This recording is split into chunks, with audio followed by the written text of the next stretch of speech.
Bem-vindos à nossa aula. Eu vou continuar com vocês,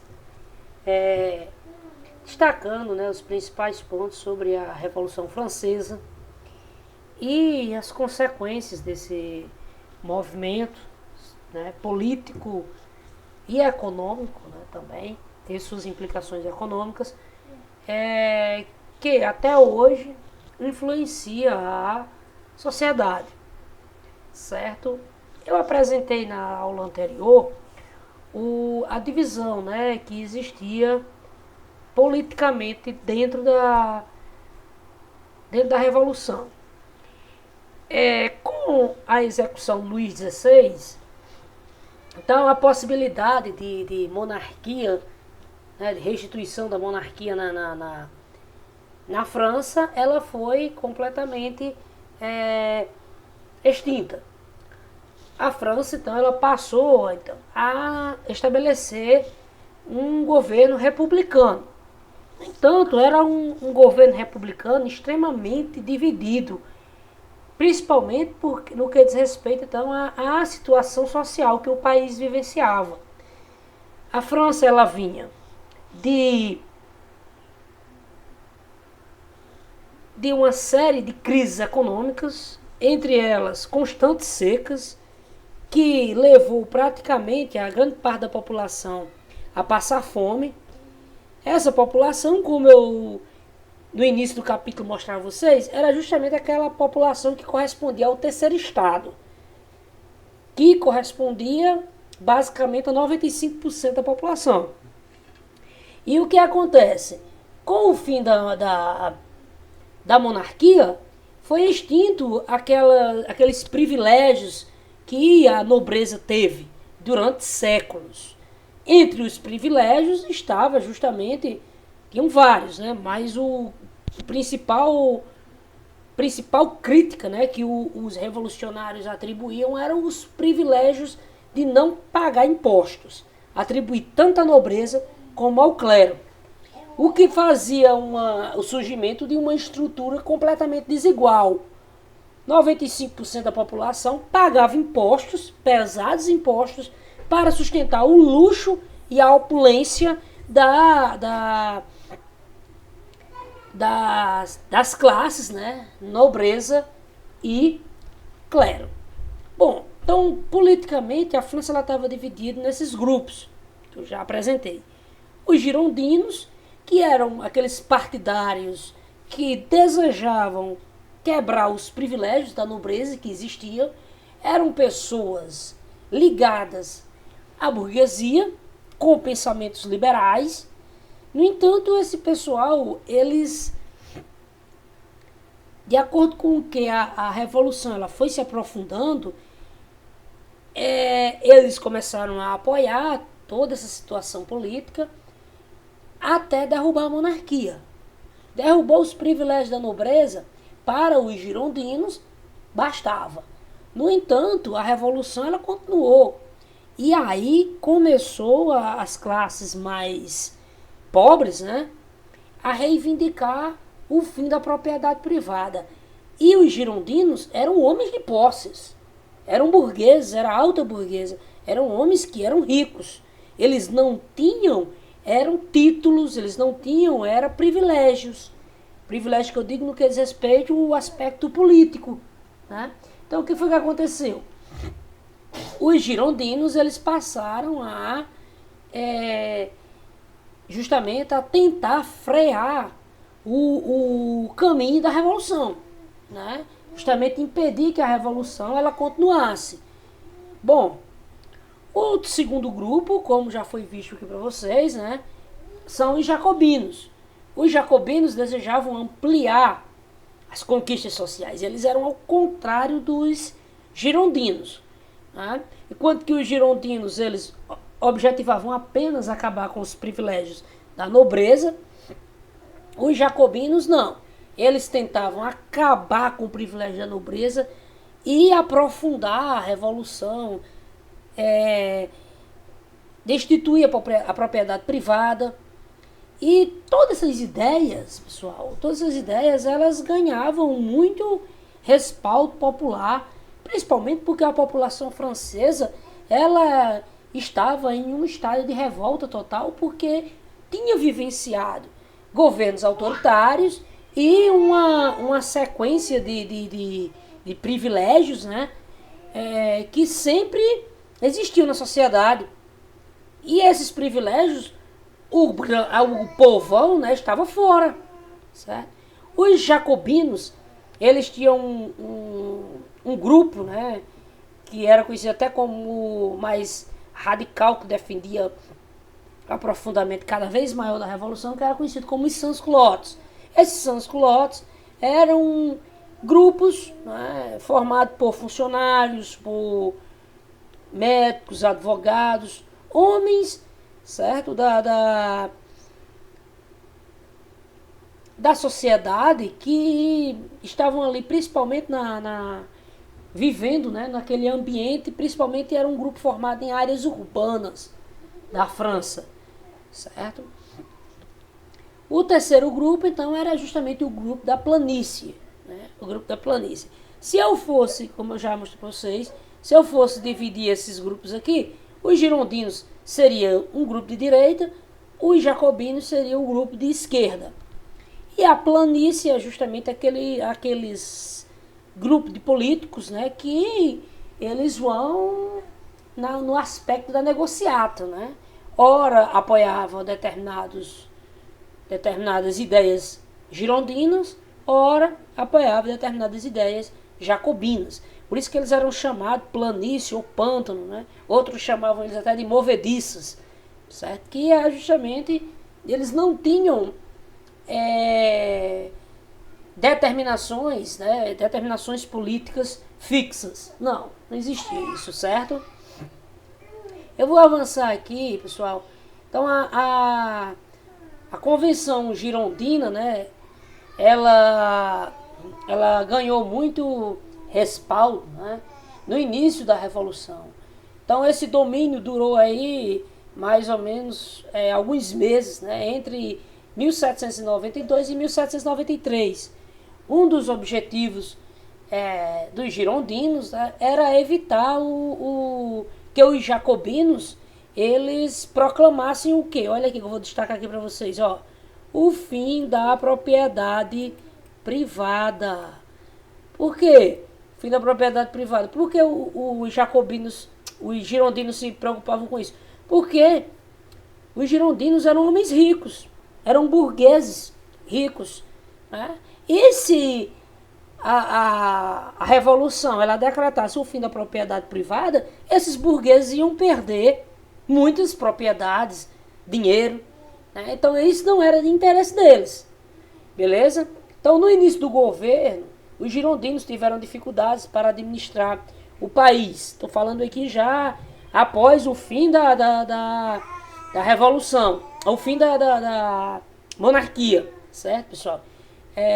Só uma justificativa, vocês estão ouvindo aqui o som aqui de uma criança, né? Porque é meu filho, bebê aqui, ele tá dando um show à parte, tá bom?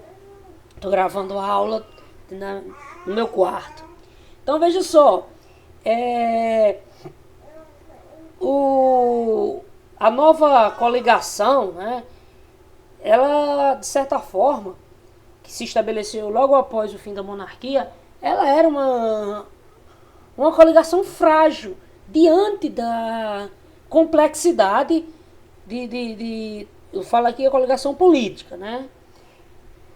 Era uma coligação frágil que diz respeito à complexidade que a sociedade francesa vivia.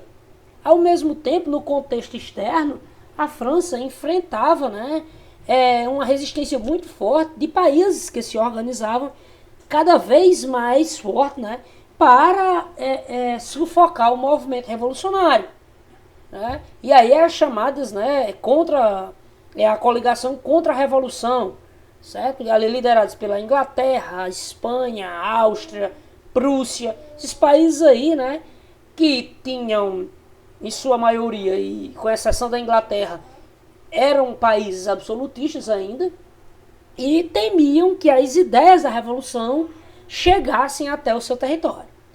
Para evitar que esses estados atrapalhassem seus planos, os girondinos, né, como estavam nesse momento conduzindo a política na França, investiram muito dinheiro em armamentos, soldados.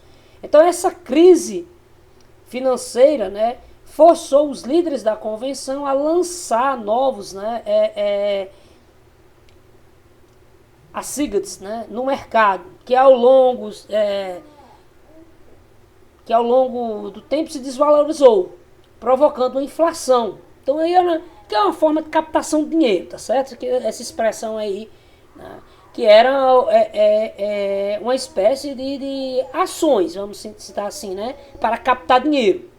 Então os sans-culottes, desde o início da convenção, apoiavam os jacobinos, né, a ala mais à esquerda, e estavam cada vez mais descontentes com o governo do grupo girondino, que era aquele grupo da alta burguesia.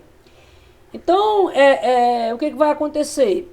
Eles se uniram, jacobinos e sans-culottes, né, e tomaram o poder, né, o controle político da convenção, né, no governo francês. E aí vai se estabelecer um governo de esquerda radical. A partir de 1793, julho de 1793, os jacobinos eles vão simplesmente, né, tomar o poder, né, e estabelecer um conhecido, né, Comitê de Salvação Pública. Então, o que era esse Comitê de Salvação Pública? Era um grupo que fazia toda uma inspeção, né, e poderia dizer assim, até sondava, né, para saber quem era que não estava apoiando a revolução. E toda e qualquer pessoa que não apoiasse a revolução, ela era condenada a pena capital, né, de execução na guilhotina. Mas, porém, também, vamos destacar aqui, certo? O grupo de salvação ele também tentou, né, estabelecer reformas para também agradar a base mais pobre, como por exemplo estabelecimento de preços para o pão, né, e que justamente o pão era a base de alimento dos franceses, certo? Outras conquistas também foi a abolição da escravidão. Então ali a ideia de direitos do homem, ela foi levada a sério, né? Educação gratuita. E aí, né,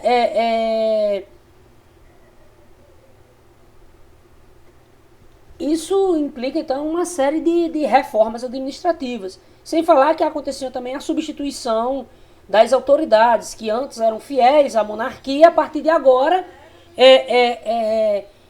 foram todos substituídos, as pessoas que tinham sido nomeadas ainda no tempo da monarquia, para os cargos nas colônias, né, daqui da França, foram substituídos por agentes, né, ligados e fiéis à Revolução. Bom, então, ao assumir o poder, os jacobinos aprovaram então a Constituição Republicana. Essa Constituição ampliava direitos sociais, substituição do subordinação do direito, né, a propriedade privada, ao princípio da liberdade, da segurança. Além disso, né, ela dava o direito, né, de voto a homens com mais de 21 anos. Então tudo isso era algo muito novo, né, e de certa forma é algo extremamente inovador para o período que estava se vivenciando. No entanto, em razão de conflitos internos e externos que atingiram a França naquele momento, né, essa Constituição, embora com ideais muito humanitários, eu poderia dizer assim, né, e democrático, ela nunca foi adotada em sua totalidade. Vocês vão ver aqui por quê. Bom, então aqui é aquela breve explicação, né, do termo direita e esquerda que eu já apresentei para vocês. Você tem aqui um texto, né, falando então justamente desses termos, né, direita e esquerda, que isso inicialmente era no que diz respeito à localização dos deputados, onde eles sentavam no parlamento, né? Aqueles que tinham ideias mais sociais, né? Ideias de princípio social, de busca de igualdade, sentavam-se do lado da esquerda do parlamento. Aqueles que com princípios mais liberais, voltados para a economia, né? Sentavam-se do lado da direita. E aquelas pessoas que não tinham princípios definidos, né, declarados, de que lado estavam, em alguns momentos eles voltavam com o grupo da esquerda, em outros momentos voltavam com o grupo da direita. Então esse pessoal aí sentava-se no centro do parlamento, né? Então daí porque então vocês verem, até hoje, essa influência direita e esquerda é muito discutida aqui no Brasil, né? É muito... Os partidos, né, eles se classificam muito com essa terminologia. Tá? Bom, então vocês resolvam aí essas duas questões, a página 81. Tá bom? Vou aprofundar aqui a discussão, né, do momento da radicalização da Revolução. E aqui foi aquele momento que a Revolução ela se radicaliza e isso leva, de certa forma, a um enfraquecimento futuro, né, dos princípios revolucionários. Então a radicalização ela vai ocorrer, né, no momento em que os jacobinos eles vão assumir o poder diante de uma crise financeira sem precedentes, né, e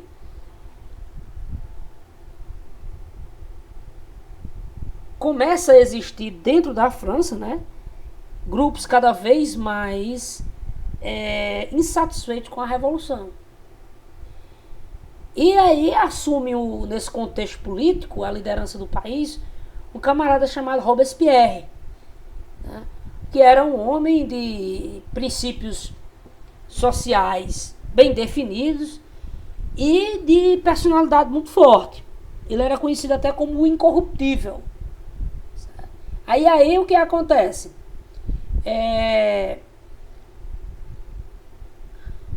Quando o Comitê de Salvação ele assume, em julho de 1793, né, Robespierre, né, decretou uma mobilização militar em massa, né, estimulando a população, né, justamente a pegar em armas, né, e justamente defender a Revolução. O mês seguinte, Robespierre, né, dá início ao período conhecido como o período do terror. Então, criou constantes comitês que eram responsáveis justamente para prender e acusar pessoas que eram declaradas como inimigas da Revolução, né? Ou que se declaravam monarquistas. Para onde iam essas pessoas? Elas eram condenadas, né, era um crime, né, e eram condenadas à pena capital de execução na guilhotina. Você vê aqui então esse instrumento, né? Esse instrumento que foi usado durante a Revolução. Vou aqui diminuir para você ter uma imagem mais ampla. Tá aí, ó. Estrutura da guilhotina. Então, o camarada era colocado a cabeça aqui, né? E aí soltava essa lâmina, certo? Aqui embaixo ficava geralmente um cesto, onde a cabeça decapitada caía. E aí era a execução, né, da guilhotina. O que acontece, pessoal, é que a guilhotina, ela foi simplesmente um instrumento aí amplamente utilizado. Para vocês terem ideia, até o próprio Robespierre vai ser futuramente, ele que executou vários de seus adversários políticos, futuramente ele vai ser também condenado à guilhotina. Então a revolução, ela começou a tragar, né, os próprios revolucionários. Certo? Inclusive, né,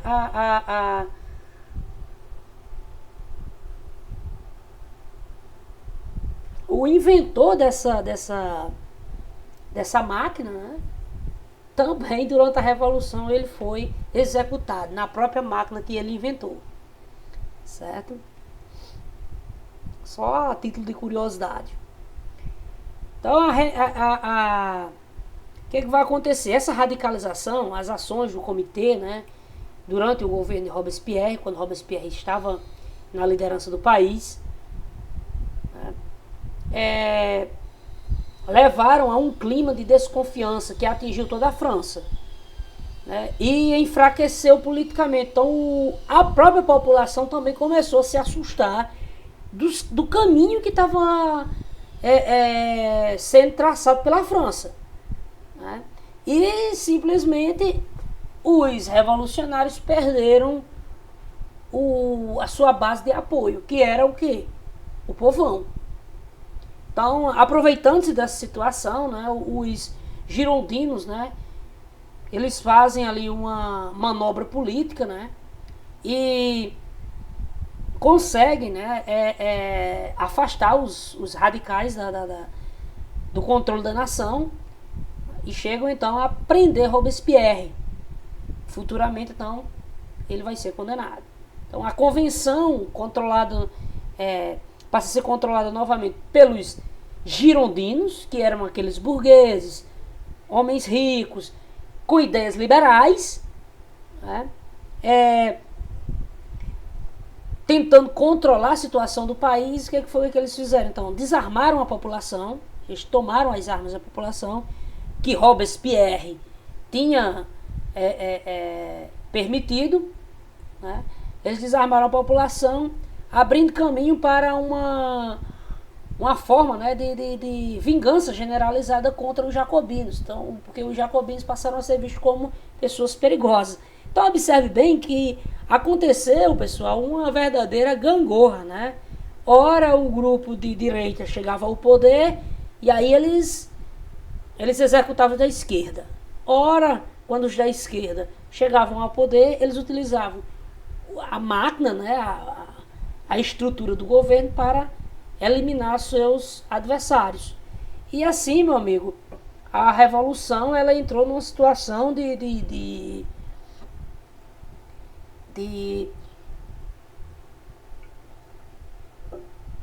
descrédito, né, diante da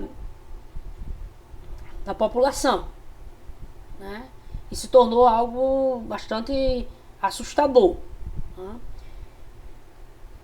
Algumas situações merecem destaque. Por exemplo, o Haiti, né, localizado nas Antilhas, era uma colônia francesa desde 1697. Então eram produzidos, né, o principal produto que o Haiti ele enviava para a França, né, era o café e o açúcar. Basicamente, então, uma produção voltada para plantation, né, e com mão de obra escrava. No final do século XVIII, né, sob influência de ideias iluministas, os escravos do Haiti passaram a defender ideias de liberdade e a discutir a abolição da escravidão.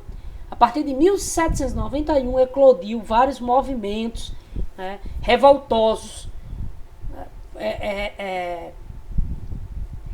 buscando justamente o fim da escravidão e a independência do Haiti. Em 1804, eles expulsaram a elite branca, né, tomaram o poder e proclamaram a independência do Haiti.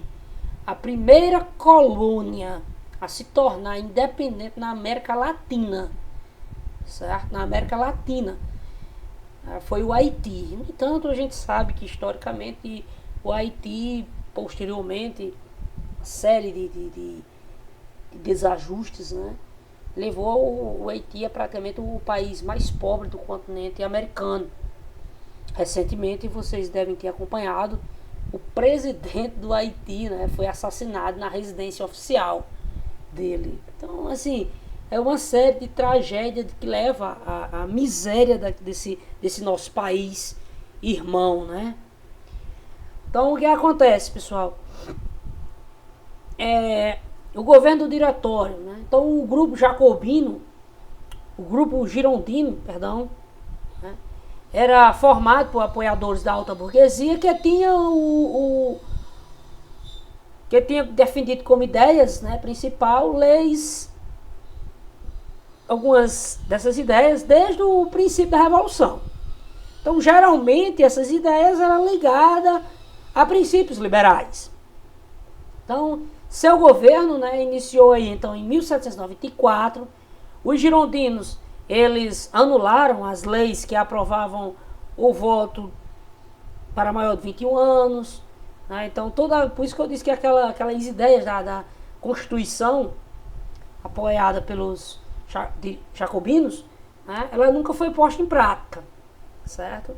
E aí, essas série de anulações, né, de conquistas que os jacobinos tinham conseguido, né, os girondinos passaram a anular e, ao mesmo tempo, né, isso gerou uma certa, novamente, insatisfação popular.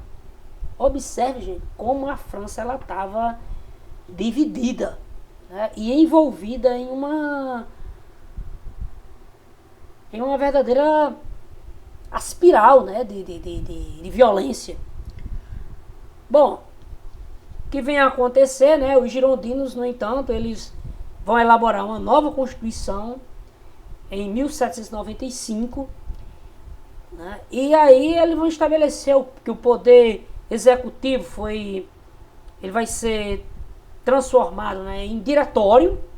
Então, esse diretório ele é administrado por 5 ditadores e 8 ministros, né? E era uma forma, né, que eles encontraram de dividir mais o poder, certo? O governo do diretório, então ali a partir de 1795, né, teve que enfrentar revoltas dos dois lados, tanto de grupos, né, internos, ligados aos jacobinos, que eram apoiados pelos sans-culottes, e dos monarquistas, que perceberam, né, que nesse movimento, né, existia ali a possibilidade de o retorno de alguns privilégios da nobreza. Então, tanto de um lado como do outro, tanto monarquistas como de esquerdistas, os girondinos eles começaram a enfrentar a revolução. E aí vai surgir então a figura do exército como uma forma de impor um controle dentro do país. O exército francês, graças ao alistamento da massa, né, vai começar ali e começa a tentar colocar então tanto o controle interno, combatendo esses movimentos, esses focos revolucionários, né, e também o exército francês ele vai iniciar também nesse período uma expansão de conquista territorial fora da França, né? De territórios da atual Holanda, Suíça, Itália. E dentro desse contexto de revoltas e de centralização do poder sobre o exército, né, vai se destacar o grande general, com certeza um dos maiores generais da história, que vai ser Napoleão Bonaparte. Um estrategista que era um cara que não era de família tradicional, não era de origem nobre, não era um cara de família rica, mas que vai se destacar pela sua habilidade no campo de batalha. Então, ele foi se destacando, né, principalmente nas conquistas do exército francês, no Oriente, no Egito, certo? Cada vez mais ganhando respeito do exército. Então isso aí vai ser então os primeiros passos de Napoleão Bonaparte como futuro governante da França. Ele vai se tornar, certo? Bom, os revolucionários eles tentaram estabelecer uma reforma nos mais diferentes aspectos, não só na economia, na sociedade e até nos costumes. Modificaram inclusive o calendário francês, né, aquele calendário que era ligado, né, a aspectos religiosos, datas comemorativas. Então eles mudaram tudo e focaram na natureza, certo? Então não atribuindo significado religioso. Então, durante o período da Revolução, a França adotou aí, entre 1792 e 1806, um calendário, né? Esse calendário republicano, que enfatizava, dividia os meses, né, em 30 dias, normal, mas aí, em vez de ser aquela ideia de janeiro, fevereiro, então eles mudaram nomes, né, para as fases da natureza, né? Mês brumário, mês venoso. Então, justamente ali que era o período, né? Venoso não.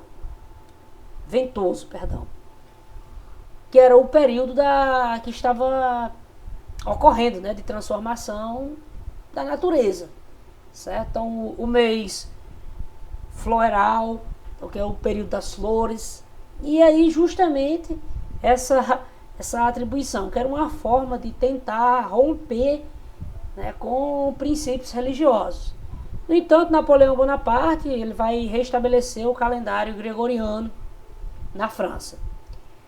Bom, essa Revolução Francesa ela foi também, né, um dos símbolos das ideias burguesas, também conhecido como revoluções burguesas. Não aconteceu só na França as revoluções burguesas, né? E isso deve-se justamente às ideias iluministas. As revoluções burguesas elas já vinham acontecendo, né, desde a Inglaterra, certo? Que fez sua revolução em 1640 e 1689, que foi a Revolução Inglesa, ou a conhecida Revolução Gloriosa, né? Foi justamente o período, então, que os ingleses, eles acabaram também com o absolutismo na Inglaterra. Tá? E a partir daquele momento, o rei, ele se tornou algo mais figurativo, não tão atuante politicamente, e quem atua politicamente desde então, na Inglaterra, é o parlamento. Daí porque quem governa na Inglaterra é quem? É o primeiro-ministro. Se estabeleceu nesse tempo aí a expressão, né? A rainha reina, mas não governa. Então a família real inglesa, ela é um símbolo. Tá? E na França? A França também teve a sua revolução burguesa, certo? Que vai justamente acabar com o absolutismo no país. Estabelecer uma série de reformas. Porém, nós vemos que a Revolução Francesa, né, ela teve várias fases, né, e marcada por extrema violência. Beleza, pessoal? Essa foi a nossa aula. Até a próxima.